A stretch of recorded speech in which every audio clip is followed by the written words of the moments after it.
Hey everybody, my name is Kent. I'm lead pastor here at Epic, and I want to welcome everyone at all of our locations. I'm so glad that you're with us today. And a big part of the reason why I'm excited you're here is because we're in this series called Who Needs God? Now, there are three types of people who don't believe in God. There's those who don't believe, there's those who don't believe but want to believe, and then there's those that have decided they just don't want to believe no matter what. Any of those describe you? Maybe someone you know? Today, we're going to talk about it. Now, this whole series, we've been learning from Andy Stanley.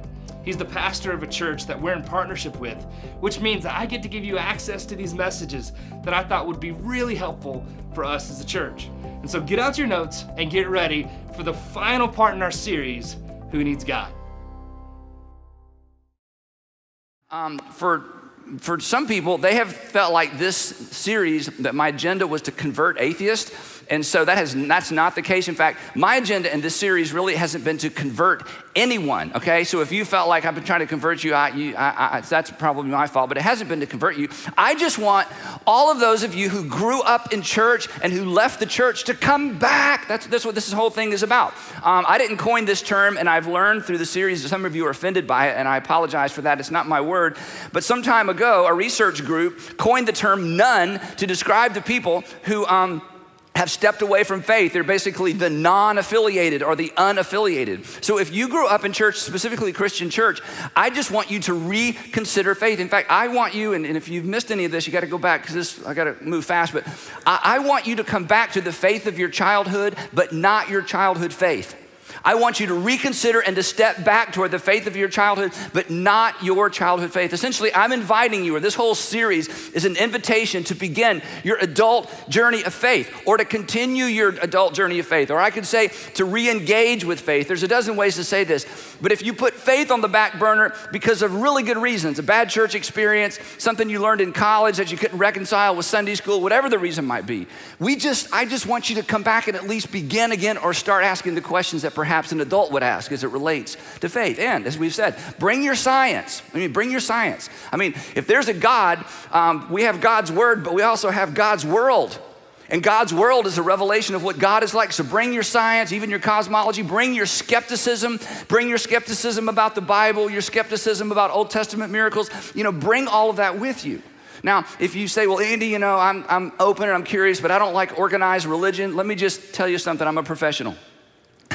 Disorganized religion is way worse, okay? So I realize that organized religion kind of freaks you out, maybe big church, but I'm telling you what, at least at our church, just speaking for our churches, we've worked really, really, really hard to make this a place where people with all kinds of questions and all kinds of points of view can get together and explore together, because none of us have all the answers. And here's the thing, and you think I'm just making this up. The church needs you. We need you. We need you back. We need you because you'll keep us honest. And I know what you would say if I were talking to you across coffee, you'd say, well, Andy, the reason I left is I asked some honest questions and everybody thought I was a heretic and they laid hands on me and started praying for me and trying to cast out demons. And I was just asking a question about a 6-day creation. Next thing I know, I'm demon possessed and they cast me out because they couldn't get the demons out. So I understand that, okay? But I'm telling you, the church needs you. The church needs you back because you've got questions that we should wrestle with as well. So I'm inviting you back. And besides, think about it this way. If there were more of you, if there were more people like you here, you would like it here. Because when you show up, you think, oh, they're all convinced and they're all literalist and they're all whatever. But if there are more people like you who are curious and asking the good questions about faith, you would like it here because you would run into people. And in our churches, we've created these circles and these conversations where we can explore these things together without being judgmental, without being critical. And then one last thing before I get to the actual message. And this might be a little harsh. So I'm taking off my preacher hat and just putting on my I'm older than you hat for just a second, okay, for many of you dads, for those of you who are dads. For the men who are listening or watching or in one of our churches, and you've got kids and you're skeptical and you've backed out of the whole religious church faith thing, and because you backed out, you took your wife and your kids, or you took your kids with you. Can I just encourage you to rethink that? If we met sitting across the table and I'm not the preacher and I'm not up here with a microphone, I would say to you, because I'm a little further ahead perhaps than some of you when it comes to family and kids, I would say, please don't let your adult skepticism rob your children of a foundation that will serve them for life. And I get this. You don't want to be a hypocrite. I don't want my kids learning something I don't believe. I get that. But would you at least consider not allowing your adult skepticism, because of, for whatever reason, to rob your children of a foundation that, if you're real honest, in most cases, you would say, you know what? I don't believe everything I learned in Sunday school. I don't believe everything I learned in church, but it did lay a foundation for me that I can't even describe it, but there was something good in the foundation the church laid for me. Don't rob your kids of that as you wrestle with questions that you may never have answers to. So essentially, we just want everybody to take a step, because everybody can take a step. Read something, listen to something, watch something. We have this fabulous environment in all of our churches called Starting Point, where we just ask and answer questions and do our best to answer questions. And when we don't have an answer, we say, we don't know, we don't know. But at least, do something. And at our churches, and I can't speak for all churches. In fact, this is one of those things that makes people outside of our churches kind of look at us funny. But at our churches, and we've been doing this for years. This isn't something new. At our churches, you can belong before you believe. And when I say belong, I mean you can come and get involved. And you can get in circles. And in fact, you can even serve in some capacity before you believe everything we believe. We just think the circle is really big. And the reason we are this way, and the reason we've embraced this idea, is because when Jesus was on the planet, he invited people to follow him who did not believe.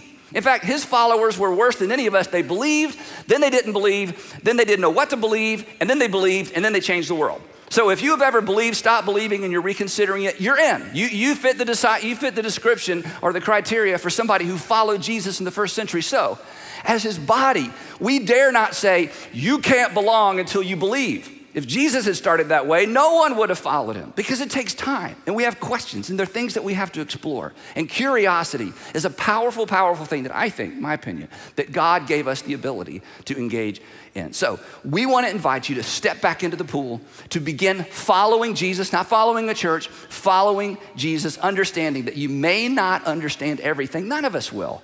But please, please, please, please, please, please don't discard what's undeniable for something that currently is unexplainable. And please don't throw out everything because something threw you off when you were younger. We want to invite you back in. And then there's one last thing. And this is where I want to spend the rest of our time together as we land the plane and wrap up this series. So as we wrap up this whole conversation about who needs God, I want to ask those of you who have stepped away from faith, maybe you've not stepped into atheism, maybe you have, but you just kind of stepped away from the whole thing. I want to ask you to do something that's very, very difficult. And when I say difficult, I don't mean it's difficult for you as opposed to other people. It's difficult for all of us. But because you're the target audience, I want to ask you if you would be honest with yourself. And this is hard.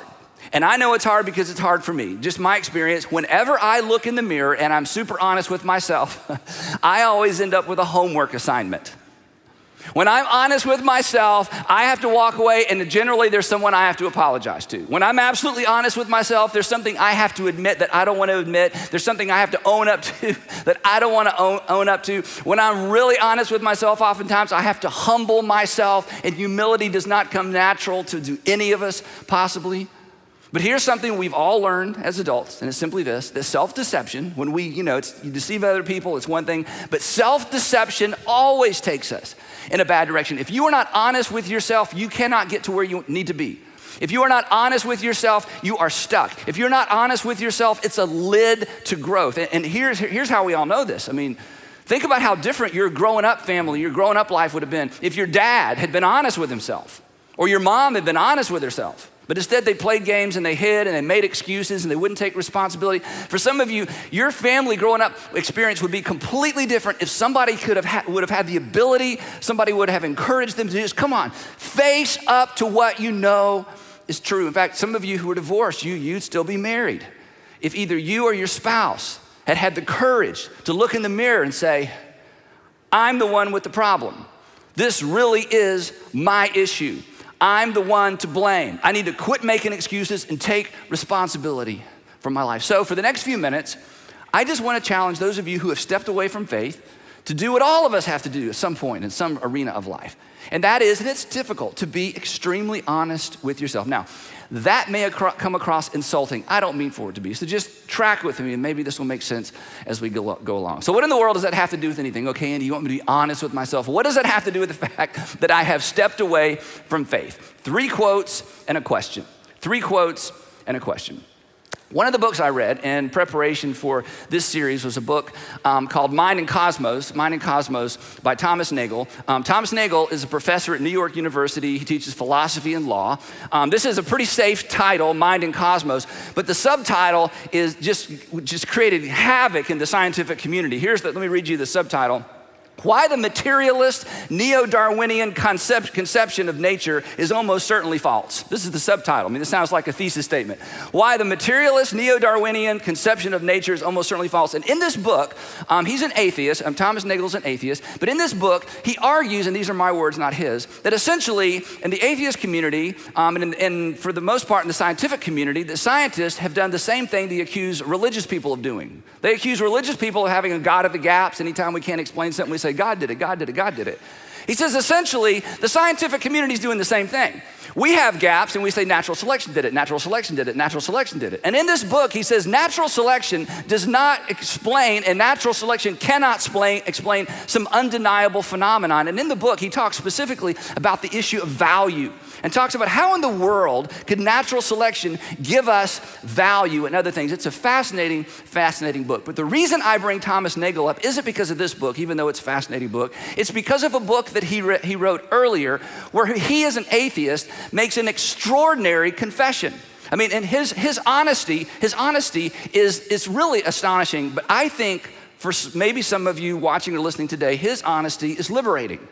And it may reflect something you've never been willing to admit to yourself, because I want you to just be honest with yourself. And his honesty, I think, perhaps may give some of us permission to be honest with ourselves at a level we've never explored or been willing to admit before. Here's what he wrote. He says this in his book, The Last Word. I want atheism to be true. I haven't just come to the conclusion based on the data. It's bigger and bolder than that.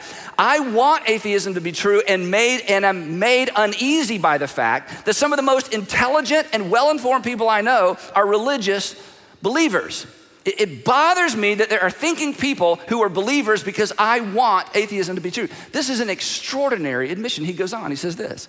It isn't just that I don't believe in God and naturally hope that I'm right in my belief. It's that I hope there is no God. I don't want there to be a God. I don't want the universe to be like that. Now that's extraordinary. And for some of you, you may have never given yourself permission to acknowledge this, because you're smart enough to know that if you acknowledge this, you have just cracked open the door to something that is terrifying. In fact, if you crack open the door to this thought, it opens the door to something that you're smart enough to know, if I open that door, I'm not sure I'll ever close it again. Because you're smart enough to know there is a big difference, and there is an important difference between I don't believe it and I don't want to believe it. See, I don't believe it is, I used to believe it and then something happened and I woke up one day and I realized I just don't believe it. I don't believe it is, something, I used to believe it and I went to school and I learned some things that I couldn't reconcile with faith, and I realized as a sophomore or junior in college, or I realized when I got out of my family little bubble of religion, I got outside of it and I just realized it's not that I don't want to believe it, I just don't believe it. I mean, that's one thing. I don't want to believe it is something entirely different. I don't want to believe it has to do with will. I don't want to believe it has to do with, I don't want to believe it because. I don't want to believe it because. I don't believe it because versus I don't want to believe it because. Two very different things. So here's a question as we explore this very uncomfortable topic. Did you lose faith over something that happened to you or that you read?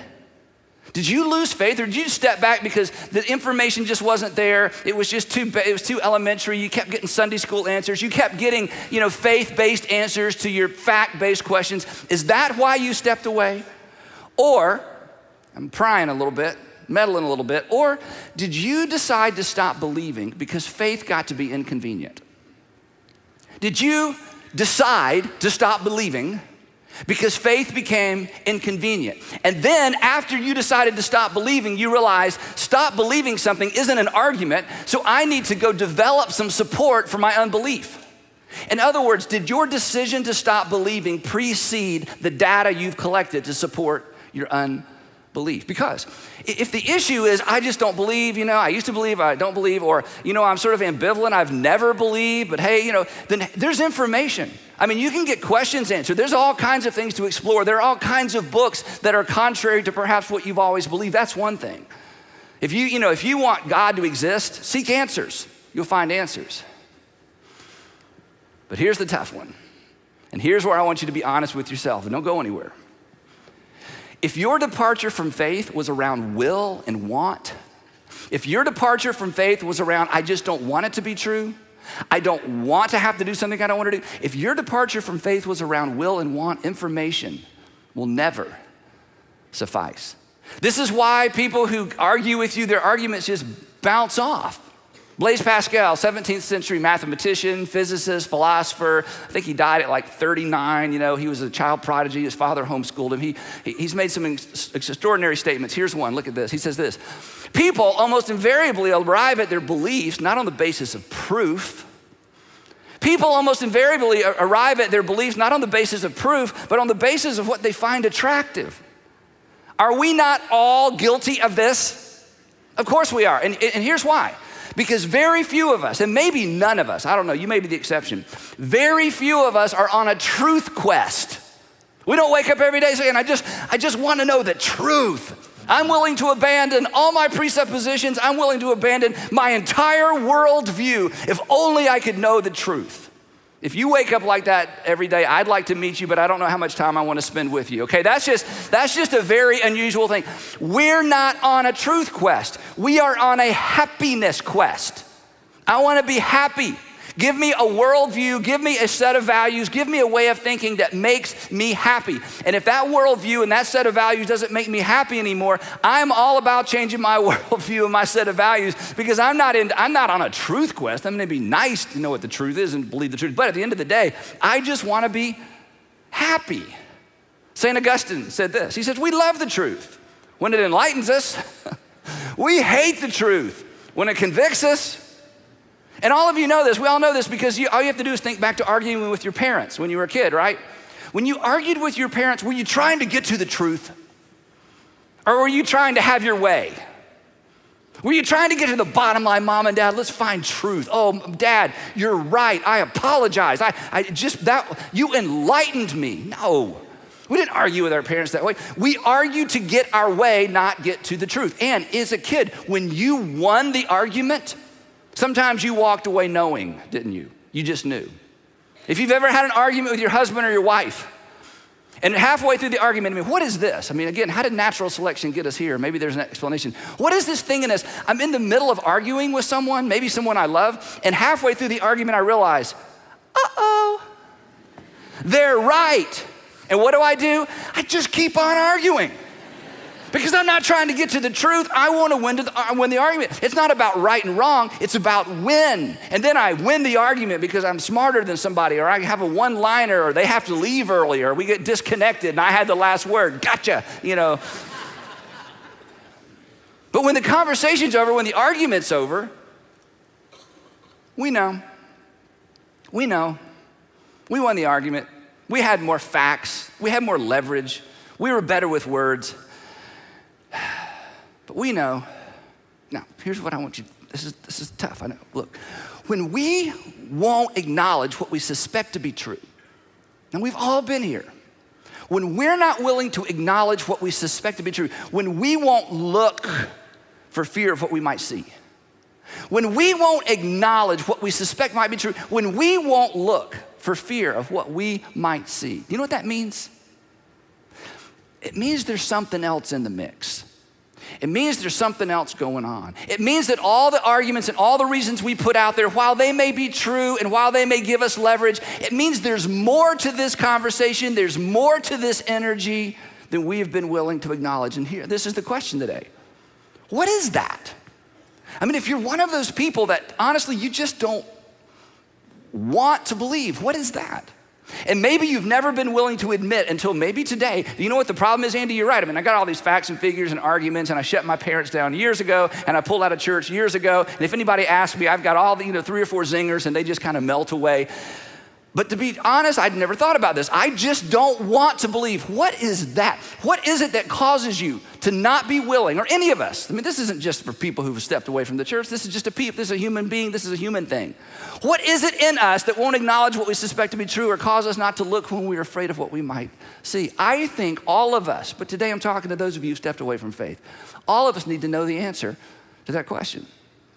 So, at the risk of ruining the series right here at the end, and at the risk of offending you, which I certainly don't want to do, could it be the real reason that you stepped away from faith isn't perhaps the reasons that you give? Isn't perhaps your presenting facts and arguments? Could it be one of these 3 things? Just could it be? Could it be that if there's God, you're guilty? Could it be the things in your past, in some cases they are so big and they're so bold and they're so embarrassing, and even though you don't like to use this word, and even though you have almost escaped this emotion and escaped this feeling, that when you bring those things front and center, you are actually, it's an old school word, you actually feel ashamed.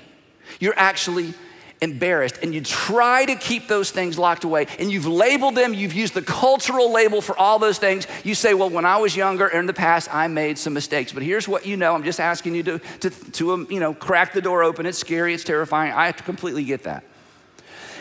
Is it possible that if I crack the door on the fact that it's not just mistakes, it's bigger than that it moves me and it transitions me from mistakes to the fact that maybe I have sinned? That maybe this is just bigger than I made some mistakes, because here's the deal, come on. Your biggest mistakes, you were not alone. Your biggest mistakes, you hurt other people. Your biggest mistakes, you owe somebody some somethings. You owe some things that you can't ever pay back. You cannot give her back those first few years. You cannot give your kids back what it was you took from them because you were doing whatever it was you were doing. There are some things that you cannot reconcile, you cannot make right. And of course, I understand this is culture. We made some mistakes, but you know as well as I do, whatever it is, the residual, the aftermath, the shrapnel, the wake of those decisions, it follows you around. It's like it just hovers there constantly. And if I crack the door open on the fact that maybe there's God, oh my gosh, so what I have almost convinced myself of, well, nobody's perfect and everybody's human, I've just made some mistakes. Suddenly that just gets bigger. And I'm gonna feel something that honestly, Andy, if I were to be honest, I don't wanna feel that. And here's why I know that. I'm a pastor, I've been doing this a long time. I've talked to so many people who, when they finally pulled the lid off of all that stuff, it scared them to death. They finally admitted, you know what? The reason I refused to look, the reason I refused to believe is I knew that once I believed what I had reduced to a few mistakes in my past, it would come back and it would be so big and so bold, it terrifies me. But honestly, I can't seem to shake it. And once they take the lid off and face it and acknowledge it for what it is, they make progress. Maybe that's your story. The other one is this: if God, I'm accountable. And come on, starting with me, we don't want to be accountable. I don't want to be accountable. We all want to play God. It's the story of the Garden of Eden. And you may believe the Garden of Eden's history. You may believe the Garden of Eden is myth. I'm telling you what, if it's myth, it is the greatest myth in history, okay? Because the story of the Garden of Eden, whatever you consider it to be, explains so much. It is the story, it is the beginning, it is the initial phase that either somebody fabricated or it actually happened of mankind deciding, God, we do not need you. Who needs God? Not me and not her, not me and not him. And in the Garden of Eden, and in all of our lives, forget the Garden of Eden, forget the book of Genesis, in all of our life, it plays out with the illusion of autonomy, that somehow I will be my own person, I can do what I want to do, I can make my own choices, which always, always, always, always leads to regret, because unaccountable people make regretful decisions. Unaccountable, I'll do it my way. Nobody needs to tell me what to do. I can handle it. I can manage the outcome. I can manage the consequences. Unaccountable people always make regretful decisions. Then you get two autonomous people and you put them in a marriage. Two autonomous people eventually have unresolvable conflict. But the problem is, and I get this, if you begin to turn in the direction of, if you begin to step back toward, if you admit God, then you've got to submit to God. Because you know if there is a God who's gonna hold you accountable, suddenly you are accountable. And I don't wanna submit, you don't wanna submit, nobody wants to submit. Here's the question, where did that come from? Why is it, come on. Why do we resist the things that are good for us?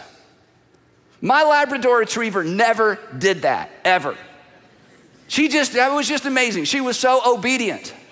What is it in you? Come on, what is it in me that we resist the things that are good for us? But I understand this, to admit God means you gotta submit to God.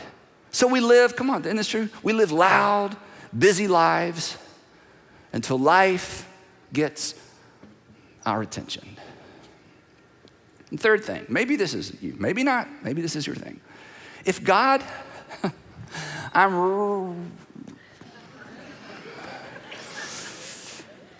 if God, then I've been wrong. Now, come on. Just play along with me. You don't have to do anything. There's not going to be an altar call, no bid for your soul. Okay, just play along. Look. What is pride? What is that in you and in me? You cannot deny it. I mean, I've never even met you. I know this about you because you can assume it about me. What is it in us that won't admit what we know is true? What is in us? Come on, guys, we are the worst. What is it in us? We know in our minds we're wrong. We know in our hearts we're wrong. We got, plenty of background and history to know we're wrong. But when it comes right down to looking somebody in the eye and saying, I was wrong, what makes that so difficult? You need to have an answer to that question because that's something you deal with all the time. And the problem with acknowledging God is, especially if you've been away for a while, it's like, I was wrong. But humility, come on, everybody knows this. Humility is always the way forward. Humility, you know this, I don't know why we resist it. Humility always makes you bigger. Humility always makes you wiser. Humility always makes you smarter because humility makes you open to new information. I've been wrong is the most direct route to discovering what is right. But we resist that. So maybe I've touched on, maybe I've danced around, maybe this is like when this is gonna be over, maybe this is, are you kidding? You're not gonna, I know what you're doing there, Andy. I know what you're up to. I know what you're doing. I understand that. But could it be if God, I'm guilty, I'm accountable, I'm wrong, and Andy, I don't wanna be guilty, accountable, or wrong, so I'm just gonna stick with my arguments and keep God at bay. Now, look up here, we're gonna wrap this up. These aren't arguments for or against anything. These are just responses. The resistance that you put out, the resistance and the reluctance to acknowledge God, it's not an argument, it's just a response. It explains why you've developed your arsenal of arguments because you are wise enough to know simply saying, well, I don't want to feel guilty, I don't want to be accountable, and I don't want to be wrong. That's not an argument for anything. So consequently, we have to scramble around and come up with some arguments because this is simply a response. But for some of you, if you're honest, and this is the tough one, but be honest. You don't have to be honest with me, just yourself.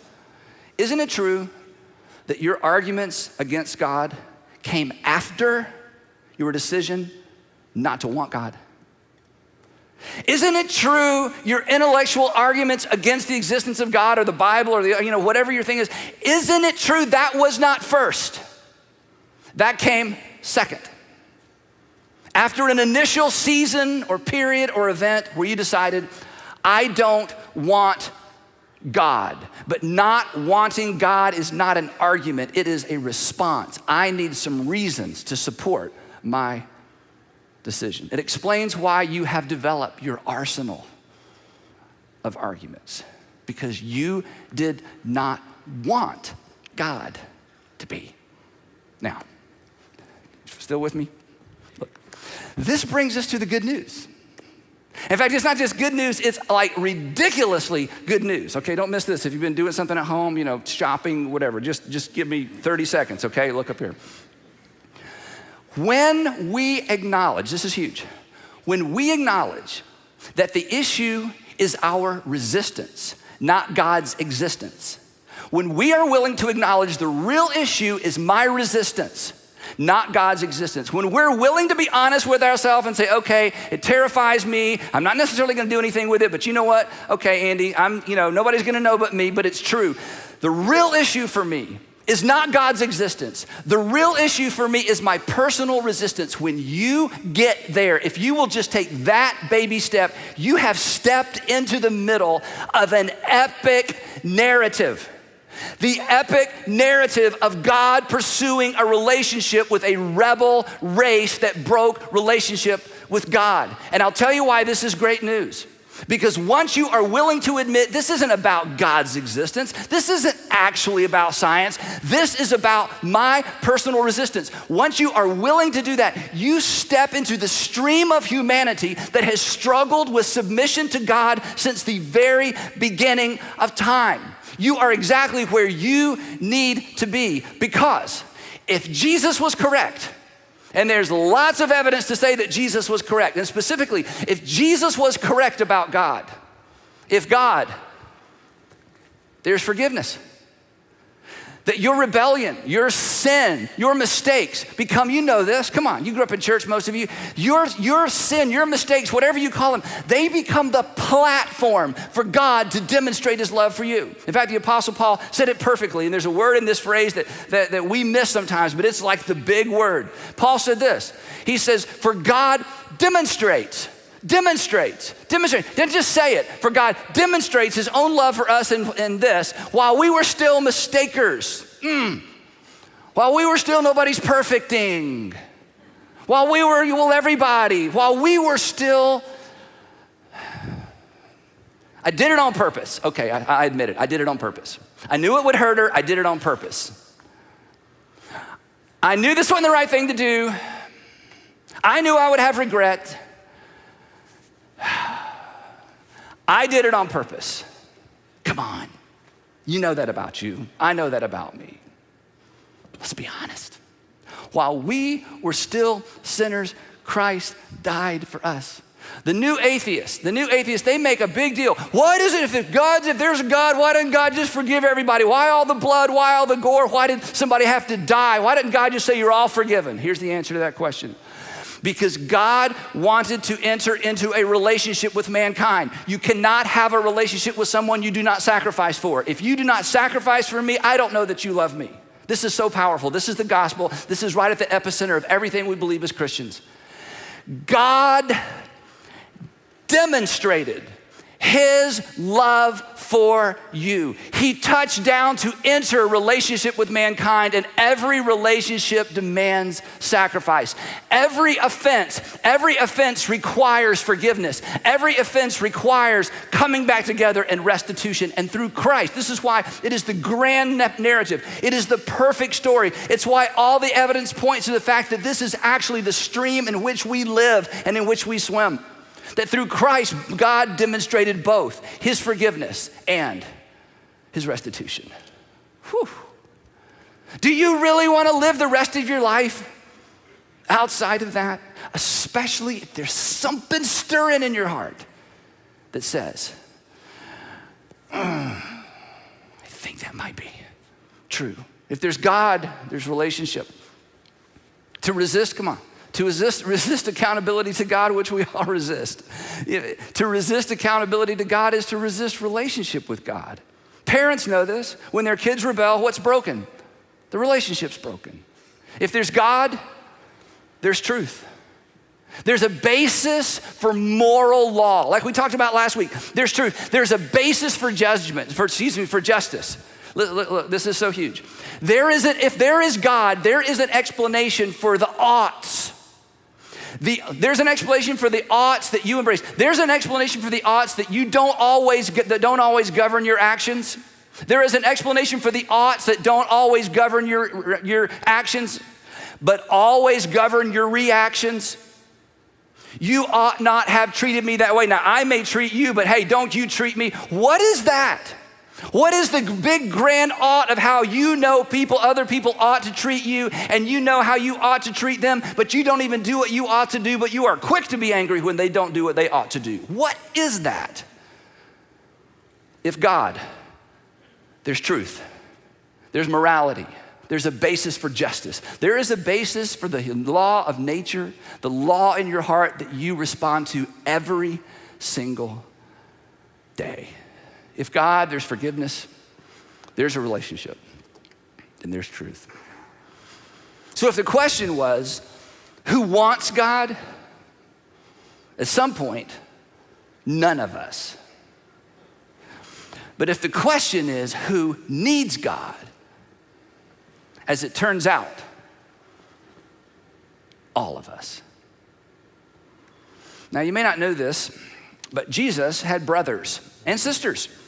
Brothers and sisters. In fact, the New Testament gives us the names of some of his brothers. He had a famous brother named James. And all in the New Testament, it's so interesting because we're told that people thought that Jesus' family, his brothers and sisters, thought that Jesus was crazy. This was documented. Who documented that? It's like, can we just take that out? Nope, that's what happened. We're putting it in there. They thought he was crazy. His family thought he was crazy. After the resurrection, they changed their mind. Because that's what you do after a resurrection. You go, oh, I was wrong, okay? Because I saw you die. We left flowers outside the big round stone, and here we are having a conversation. So James, Jesus' brother, changes his mind, and here he acknowledged he was wrong. This is powerful, and this is amazing. And James, the brother of Jesus, submitted, there's our awful word, submitted to his brother as his Lord. And he received forgiveness for his vocal and public non-following of Jesus. He asked for forgiveness for, rejecting Jesus when Jesus was doing all of his ministry. In the year 62, the high priest Ananias did an illegal thing. I know you're not interested in this, but he called together the Sanhedrin illegally, and he tried James, the brother of Jesus, for blasphemy. And James, the brother of Jesus, was stoned to death because of his faith in his brother. Before he died, he wrote a letter. And that valuable, powerful letter was very important to the local church in the first century. So they made copies, and they made copies, and they made copies. And that letter is in our New Testament. It's called, because they weren't very creative in titling things, James. In his letter, he says something that I think lands the plane for us in our entire conversation. Here's what James, the brother of Jesus, who was stoned to death because of his faith in his brother, here's what he says. He says, come near to God, and God will come near to you. Now, realizing, we don't know what was going through James's mind, but realizing and maybe remembering how difficult it is to acknowledge you're wrong, remembering and realizing, I remember the day when it's like, oh my gosh, I had all those years to support my brother and I just turned my back on him, and people would tell me about miracles and like that didn't really happen. I had all my arguments, and he realizes that this is not an easy thing, draw near to God when you have drawn away from God. So the next thing he says is, and you need to address the things that had held you back. And he says this is his language that we don't relate to necessarily. He says, come near to God and he will come near to you. Wash your hands, you sinners. You know what that means? This is figurative language for admit it, acknowledge it. It wasn't just a mistake. You did it on purpose and you knew there would be consequence. Wash your hands, you sinners. You knew. And purify your hearts, you double-minded. And with this phrase, again, that's so offensive to us, essentially what he's saying is quit playing games, come on. Acknowledge what you know is true. Look over there even though you're afraid. Acknowledge what you know in your heart is true, and then look at the thing that you're afraid to look at because of what it might demand of you. Be honest with yourself. And don't hide behind facts. Facts are facts. But there's no reason to hide from God behind facts about his world. And then the toughest one of all, and humble yourselves before the Lord. This is how you draw near. This is how you draw near to anyone. Humble yourselves before the Lord. And then he tells us how, regardless of what you've done and how long you've been away, how your Heavenly Father will respond. Humble yourself before the Lord, and He will lift you up.